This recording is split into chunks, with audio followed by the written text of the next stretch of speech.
Great NBA players often develop a go-to move, something that gives them an advantage, and it's hard to defend.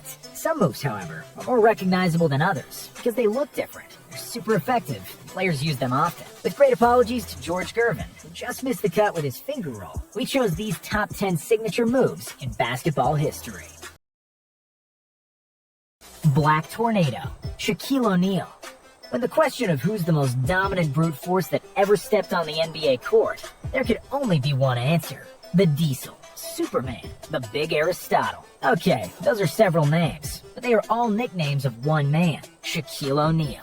Shaq came to the NBA weighing less than 300 pounds, and was successful even then. But in his prime, he was around 350 of pure muscle and vicious force that would dunk anything thrown his way. But there were other heavy centers in the league who weren't even effective, let alone dominant. What set Shaq apart was his agility and quickness. And in his prime, he was the best player in the league. Shaq's favorite move was to post up and lean on a defender with all his mass. And then, as the defender was using all his strength and focus just to stay in place, Shaq would spin off of him and dunk the ball. He named this move the Black Tornado because he would spin around so fast with great power, and it was deadly for the opponents. Shaq was a skilled post player, and as we said before, great skill and great physical gifts equaled domination. And Shaq was arguably the most dominant player ever. Step back, James Harden. We saved the most controversial move on the list for last. James Harden's step back caused a lot of stir in the NBA circles when the Beards started using it frequently. How is that not a travel, everyone asked themselves. James Harden made a career of exploiting the rules and pushing the boundaries of basketball trickery. When he drives to the basket, he often tangles his arms with the defenders to draw a foul. He flails, baits, and throws his body to make and-one opportunities. And he created one of the most unguardable moves in modern basketball, the step back. Harden's step back looks like he stepped back twice, but according to the rulebook, it's not a travel because he catches the ball after the first step back, so the second step is legal.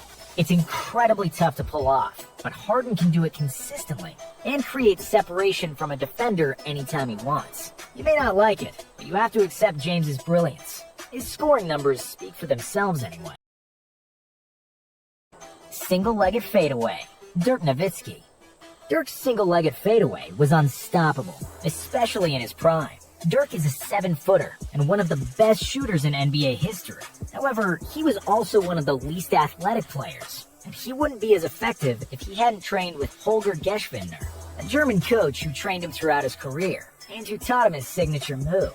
Because he lacked athleticism, he couldn't jump backward and shoot a fadeaway like Kobe and MJ did. Instead, Dirk simply leaned away and used his height to shoot over the defender, with his pivot leg serving for balance and the separation he needed to take the shot off. That signature move single-handedly, or single-leggedly if you will, helped Dirk to become one of the best scorers in the history of the game, with over 30,000 points. Unlike some other players on this list who just made standard moves famous, single-legged fadeaway was never seen before Dirk, and never successfully replicated after it, which makes it even more unique. Michael Jordan and Kobe Bryant, the fadeaway. Just like Kareem used his height and length to create an unstoppable move, Michael used his unmatched leaping ability and superb footwork to create one of his own. The move was the fadeaway, and it drove defenders crazy and led them to despair. It was hard to guard Michael anyway, but just when a defender thought he had done a great job and cut all of his lanes, Jordan would simply jump backwards to create space and shoot after the defender fell down. And when your nickname is Air Jordan, that would happen every single time. While Jordan was tormenting the entire league, there was another 6'6" shooting guard who watched him and tried to make his technique as flawless as Jordan's. Kobe Bryant was often called the second coming of Michael Jordan because of the obvious similarities between them. They played the same position, had similar size and killer mentality, and their moves, including the fadeaway, were almost identical. Looks of despair of their opponents were pretty similar too. Kareem Abdul-Jabbar, Skyhook. When you're the tallest person on the court with the longest wingspan, and you can release the ball from your hand at the highest point, you get a shot that can hardly ever be blocked. Many have tried, and many have failed. Only Wilt Chamberlain managed to block it on 2 occasions, but Kareem's skyhook was largely unguardable. There was just no point in trying to stop it. You could only try to stand as close to the guy and hope he misses, and he didn't miss much. Kareem's skyhook was so effective that it earned the unofficial title of the most unguardable move in NBA history. And the numbers back it up, because Kareem has scored more points in the NBA than anyone, ever, and the vast majority of them came via his patented signature move. Kareem says he developed the shot because he often played with older competition as a kid, and that was the only shot he could shoot that didn't get smashed back in his face. Once he grew the way he did, it was over. When great skills meet excellent physical tools, that's when you get dominance. And that's precisely what Kareem did, on all levels. He was the most dominant high school and college player ever, winning 4 high school state championships and 3 NCAA titles with UCLA. To that, he added 6 NBA rings, along with 6 MVPs. That's quite a resume, and the skyhook is the main reason for it. Crossover. Tim Hardaway and Allen Iverson. Crossover is a move that every guard in the world uses. From the first time they start playing organized basketball, it's a fundamental move, yet so effective. And that's why every young player wants to have it in their arsenal. And even though everyone has a crossover, the move is usually tied up to 2 people whose crossovers were so deadly that it became their signature move. Tim Hardaway and Allen Iverson. Despite the move was the same, these 2 players have done it differently. Hardaway's was tighter, and he went into the move more quickly than Iverson. Iverson, on the other hand, made his crossover wider. He had a long wingspan, and he would move the ball from one stretched arm to the other to lull the defender, which is best seen on the famous Jordan crossover. Despite the differences in styles, results were usually the same, with defenders stuck, or even worse, with broken ankles. Eurostep. Manu Ginobili. Some basketball moves already exist, but then certain players make them famous. That was the case with Manu Ginobili and the Eurostep. Eurostep was a move frequently used in, you guessed it, Europe, mainly in former Yugoslavia. It was first seen in the NBA in the early 90s, when one of the first European newcomers, Lithuanian Šarūnas Marčiulionis, started using it. When Manu came from Europe in the early 2000s, he dazzled with his flair, no-look passes, and deceptive athleticism. But it was the Eurostep that took the league by storm, because Manu would burn defender after defender by simply stepping around them and make one uncontested layup after another. That's when the move got dubbed the Eurostep, even though Ginobili only played in Europe and was from Argentina. After Manu, there have been many successful Eurostep practitioners and aficionados in the NBA, with James Harden and Giannis Antetokounmpo at the forefront. Bank shot. Tim Duncan. Because on the Wii, the bank shot never works. Yeah, well, you should return it and get a Wii fund. Just like Kevin James scientifically explained, Tim Duncan was the master of the bank shot.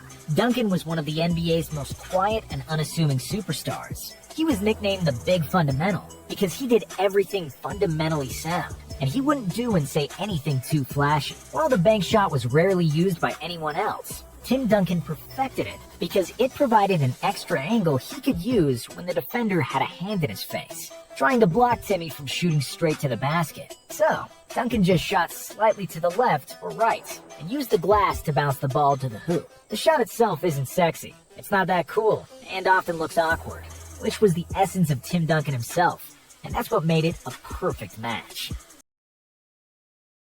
Hakeem Olajuwon, Dream Shake.